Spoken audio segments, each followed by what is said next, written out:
दोस्तों, अंग्रेजों ने अपने फायदे के लिए साल 1905 में यूनाइटेड बंगाल के टुकड़े करने शुरू कर दिए थे, जो 1947 और फिर 1971 तक जारी रहे। वैसे तो यूनाइटेड बंगाल का इससे पहले कई बार विभाजन हो चुका था, लेकिन 1947 में एक बार फिर बंगाल को ईस्ट बंगाल और वेस्ट बंगाल में बांट दिया गया। जहां तक वेस्ट बंगाल की बात है तो यह आज भी भारत का हिस्सा है, और ईस्ट बंगाल की बात की जाए तो यह साल 1971 से पहले तक पाकिस्तान में हुआ करता था, जिसे इंदिरा गांधी ने सेना की मदद से एक नया देश बना दिया, जो आज बांग्लादेश के नाम से जाना जाता है। चलिए इन दोनों का एक कंपैरिजन करते हैं और जानते हैं कि कौन बेहतर है। चलिए सबसे पहले जानते हैं वेस्ट बंगाल के बारे में, और फिर इसके बाद बात करेंगे बांग्लादेश की।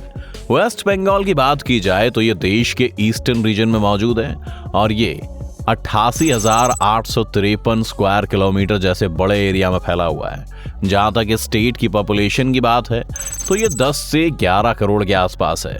वहीं आपकी जानकारी के लिए बता दें कि वेस्ट बंगाल जनसंख्या के लिहाज से भारत का चौथा सबसे बड़ा राज्य है। क्योंकि भारत में किसी एक धर्म के लोग नहीं रहते हैं, तो आइए जानते हैं कि इस स्टेट में किस धर्म की आबादी वाले लोग रहते हैं। यहाँ पर 70.5% हिंदू, 27.1% मुस्लिम, 1% से भी कम क्रिश्चियन, सिख और बाकी कम्युनिटी के लोग रहते हैं।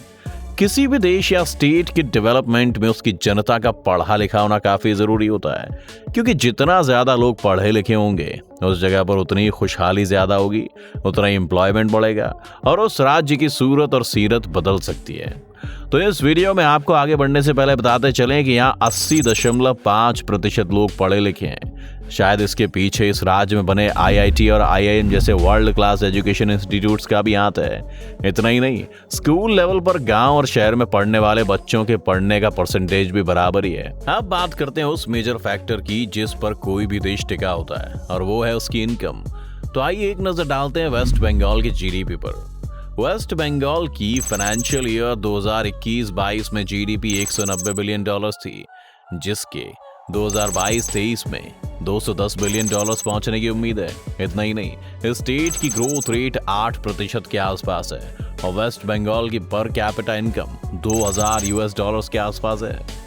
अब बात करें गरीबी यानी पॉवर्टी रेट की, जो ये बताता है कि किसी भी देश में रहने वाले कितने लोग गरीबी रेखा से नीचे रहते हैं। तो वेस्ट बंगाल में उसकी टोटल पॉपुलेशन की 21% आबादी गरीबी रेखा से नीचे ही रहती है। लेकिन जिस तेजी से इंडिया डेवलप हो रहा है, सरकार को जल्द से जल्द इस राज्य के इन सभी लोगों को गरीबी रेखा से निकालने की सख्त जरूरत है। जहां तक आने जाने के लिए एयरपोर्ट की बात है तो ये वेस्ट बंगाल में सिर्फ 2 ही हैं, लेकिन यहाँ रेलवे स्टेशन पर नजर डालें तो इनकी संख्या 563 है। अब रोड नेटवर्क पर एक नजर डालें तो ये लगभग 98,000 किलोमीटर लंबा है, और यहाँ शिप के आने जाने के लिए 8 पोर्ट भी मौजूद हैं, जिसमें सबसे ज्यादा इंपॉर्टेंट रोल निभाने वाले पोर्ट का नाम हल्दिया है। क्यों फेमस है वेस्ट बंगाल? आपकी जानकारी के लिए बता दें कि भारत का ये राज्य चाय के बागानों, कोयला खदान, पावर प्रोडक्शन, स्टील प्लांट के साथ लकड़ी और बंगाल टाइगर के लिए भी काफी फेमस है। इतना ही नहीं, वेस्ट बंगाल में कई ऐसी जगह हैं जो टूरिस्ट को अपनी तरफ खींचती हैं, जिनमें विक्टोरिया मेमोरियल नाम की एक ऐसी शानदार बिल्डिंग शामिल है जिसे देखने के बाद आप हैरान रह जाएंगे। यहाँ मौजूद सुंदरबन नेशनल पार्क में 400 से ज्यादा रॉयल टाइगर्स मौजूद हैं, जिन्हें देखने के लिए देश और दुनिया से लोग आते हैं, जो बंगाल में रहने वाले लोगों की इनकम का जरिया भी है। यहाँ आमतौर पर बोलचाल की बात करें तो इसमें ज्यादातर बंगाली भाषा का इस्तेमाल किया जाता है। इस स्टेट के कैपिटल यानी राजधानी की बात की जाए तो एक कोलकाता, जो हुगली नदी के किनारे बसा है, और यहाँ मौजूद हावड़ा ब्रिज को देखने के लिए दूर दूर से भी लोग आते हैं। इसके बाकी शहरों की बात करें तो इसमें सिलीगुड़ी और मालदा जैसे शहर शामिल हैं। यहाँ रहने वाले लोगों के फेवरेट फूड की बात की जाए तो फिश और राइस है। बांग्लादेश। वहीं बांग्लादेश की बात की जाए तो साउथ एशिया में मौजूद एक देश है जो पिछले बीते कुछ सालों में काफी तेजी से डेवलप हो रहा है। आपकी जानकारी के लिए बता दें कि यहाँ बड़ी संख्या में बांग्ला बोलने वाले लोगों की वजह से इसका नाम बांग्लादेश रखा गया था। ये देश 1,48,560 स्क्वायर किलोमीटर में फैला हुआ है, और इसकी आबादी की बात की जाए तो ये 17 करोड़ के आसपास है, जो वर्ल्ड में पॉपुलेशन के लिहाज से 8वें नंबर पर आती है। यहाँ रहने वाले 90.4% लोग मुस्लिम, 8.5% हिंदू, 0.6 बुद्धिस्ट और बाकी धर्मों को मानने वाले लोग रहते हैं। बांग्लादेश की राजधानी की बात की जाए तो इसका नाम ढाका है, जो बूढ़ी गंगा नदी के किनारे पर है। ढाका न सिर्फ इस देश की राजधानी है बल्कि इसका इंडस्ट्रियल और एडमिनिस्ट्रेटिव हब भी है। इस लिहाज से देखें तो ढाका बांग्लादेश के डेवलपमेंट में भी एक इंपॉर्टेंट रोल प्ले कर रहा है। अब बांग्लादेश की जीडीपी की बात की जाए तो ये काफी तेजी से उभर रही है और इस वक्त ये 412 बिलियन डॉलर्स के आसपास पहुंच गई दोस्तों।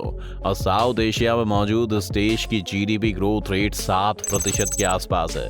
अब इस देश की पर कैपिटा इनकम की बात करें तो ये 2270 यूएस डॉलर्स के आसपास है। चूंकि बांग्लादेश की आजादी का इतिहास ज्यादा पुराना नहीं है, इसलिए भी उम्मीद की जा सकती है कि इस देश की आबादी का कुछ हिस्सा गरीबी रेखा से नीचे रहता हो।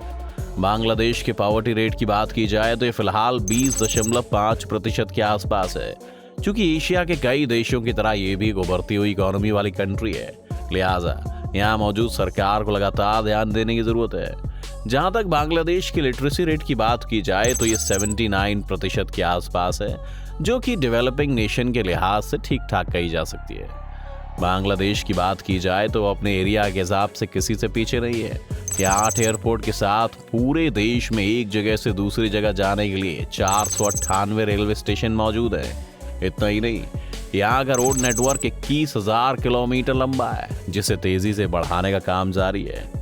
वहीं यहाँ मौजूद पोर्ट की बात की जाए तो ये सिर्फ 4 ही हैं, जो न सिर्फ पानी के रास्ते सामान को एक जगह से लाने ले जाने में मदद करते हैं, बल्कि इससे देश की इकोनॉमी को बूस्ट करने में भी काफी मदद मिलती है।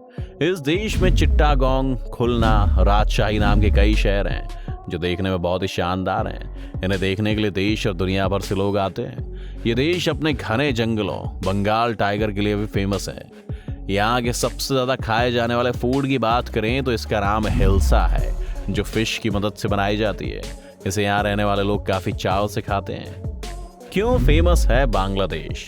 जहां तक इस छोटे से उभरते देश की बात है तो ये पूरी दुनिया में जूट की खेती के लिए वर्ल्ड में पहले नंबर पर आता है। यही वजह है कि इस जूट की मदद से अलग अलग कपड़े बनाकर दुनिया भर को भी बेचता है। इतना ही नहीं, बांग्लादेश ने पिछले कुछ सालों में अपने कपड़े से जुड़े कारोबार को इतना बड़ा कर लिया है कि दुनिया में मौजूद कई बड़े देशों को पीछे छोड़ चुका है।